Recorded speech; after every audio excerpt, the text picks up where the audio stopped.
Guys, this is Gene Jensen with BassResource.com. Today I want to talk a little bit about jigs. Jigs in the wintertime, jigs in general. I had a guy ask me a question last night about, what are the different types or different ways you can fish jigs. Well, there's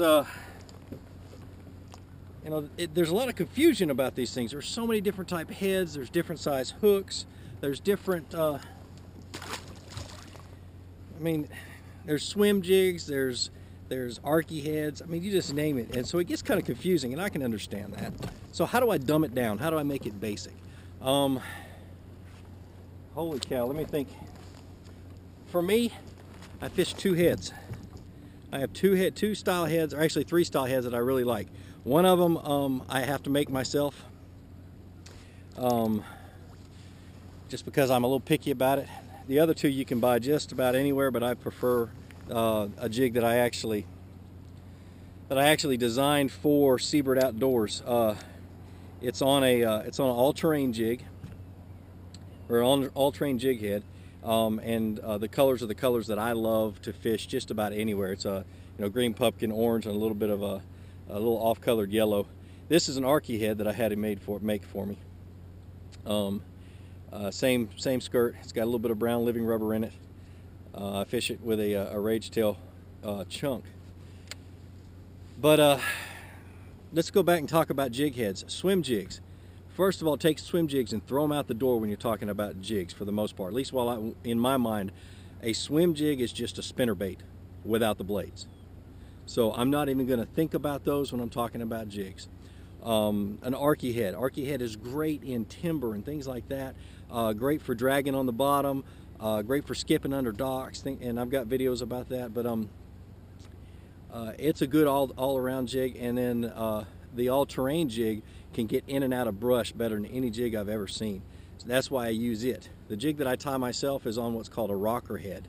And I tie it and a lot like the mop jig, fewer strands of skirts, more color, and it's good for pitching and flipping, but not in heavy cover. It'll get stuck in heavy cover. So those are the three jig heads I fish. I fish the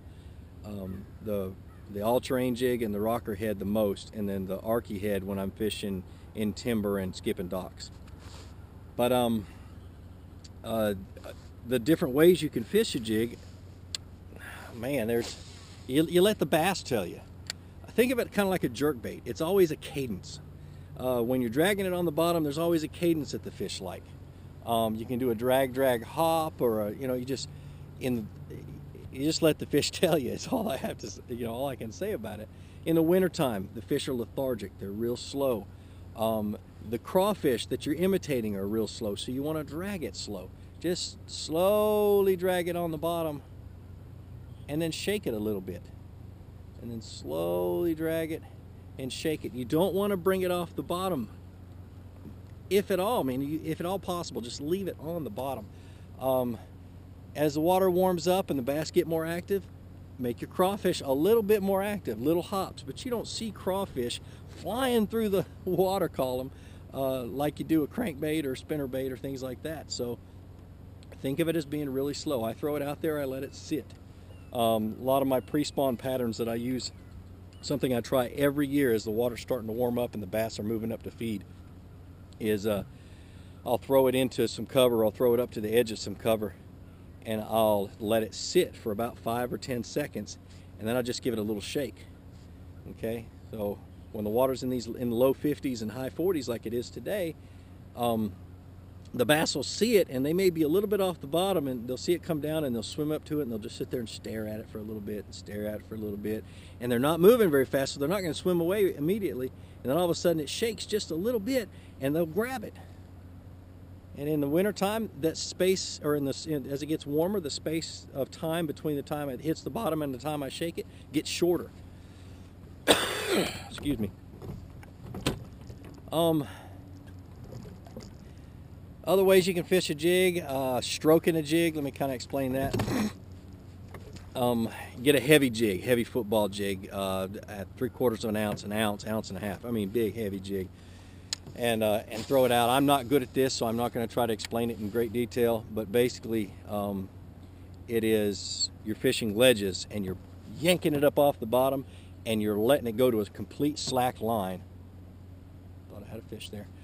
Go to complete slack line. So what you're doing is you're going, and it takes kind of a heavy rod, you go whoop, and you let it drop right back down to a completely slack line, and that jig pops up off the bottom and sinks back down. It doesn't move very far. That's stroking a jig. My preferred method is just dragging and shaking and a little bitty hops.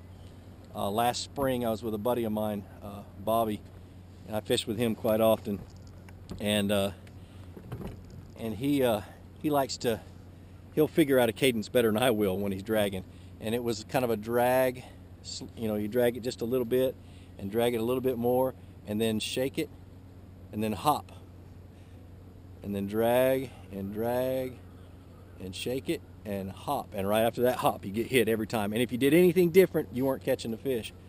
It was the craziest thing, and that's when I learned that it's all about the cadence when you're dragging on the bottom. You can pitch jigs in a heavy cover, pull it up against the brush, shake it, drop it down, bring it up and bang it up against the brush. It's all about what the bass wants. Those of you who have fished Texas rigs, you're already ahead of the game. Fish it just like a Texas rig when you're starting to learn out.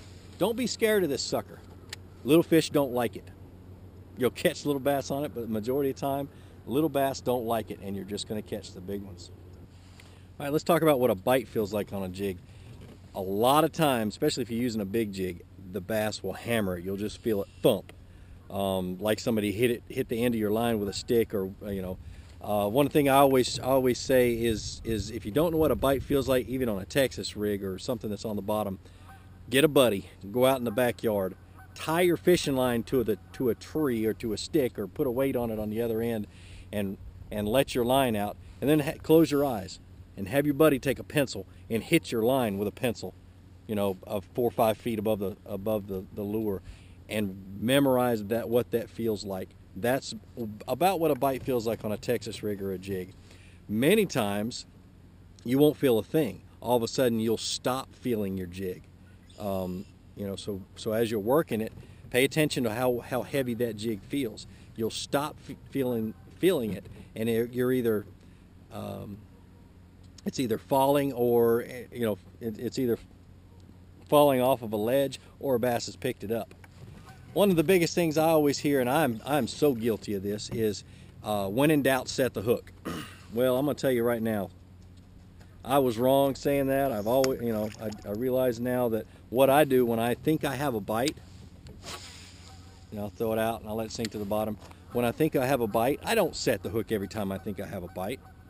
I hold the rod up at about 10 o'clock and I hold it perfectly still, and I let that fish make a move, and you'll either feel him chomp back down on the bait, or you'll feel him, you know, his tail swinging, you'll feel his head swinging. You know, just kind of lift up on your rod until you start to feel that bait, and if it makes a move, set the hook, you got a fish on it.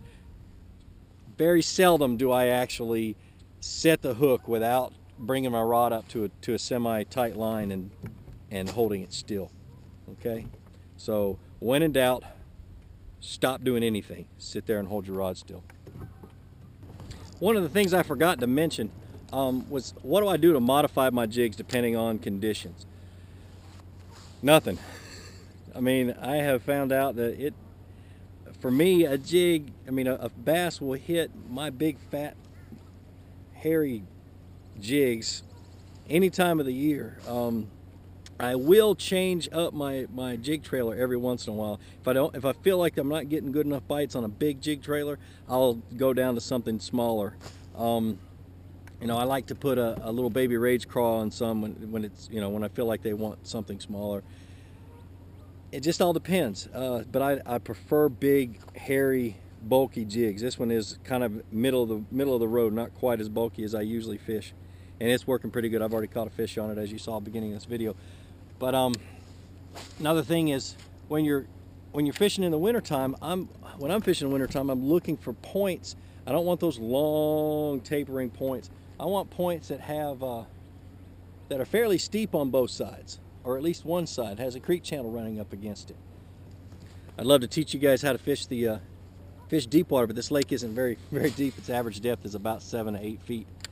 But basically what you do is I look for these long tapering, or these steep bank points that have creek channels that run up against them. So if I've got a swing in the creek channel and there's a point that comes off the mainland, I'm going to follow that point all the way out as far as I can, and I'm going to look on my Lowrance. I'm going to look and see where the fish are located, see if there's any fish out there deep. The 07 Bassmasters Classic was won on jigs in deep water. I know Ike and Ellie was on a pattern that day. Same thing. You throw it out off to the steeper side of that point and drag it along, and you find rock piles, and you just sit there and you shake it, and those bass were sitting right there, and they had just moved up, but they were still in 20 feet, 20, 30, 40 feet deep. I can't remember how deep it was, but they had just moved up, and they were just hanging out on those rock piles waiting for the water temperature to get warm so they could move up to spawn. And he was fishing it slow. You just let it sit down there and you shake it and you move it around those things, those rocks, and all of a sudden, dunk, you know, something will hit it. Well, that's basically what you're looking for.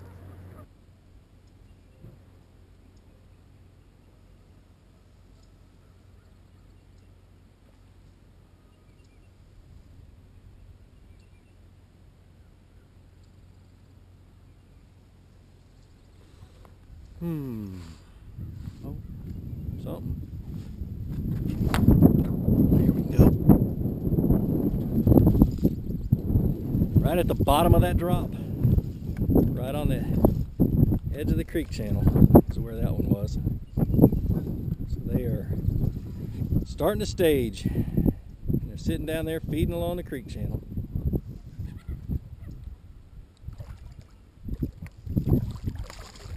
And this is where the females hang out.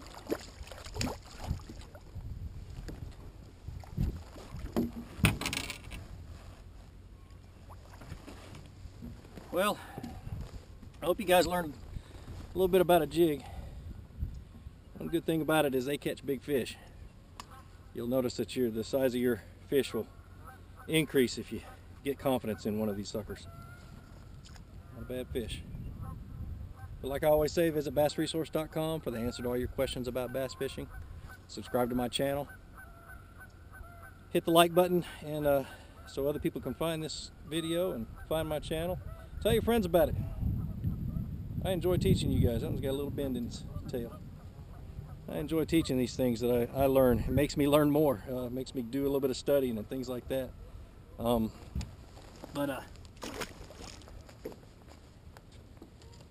Just have a good day fishing. Enjoy your time on the water, and have a good day.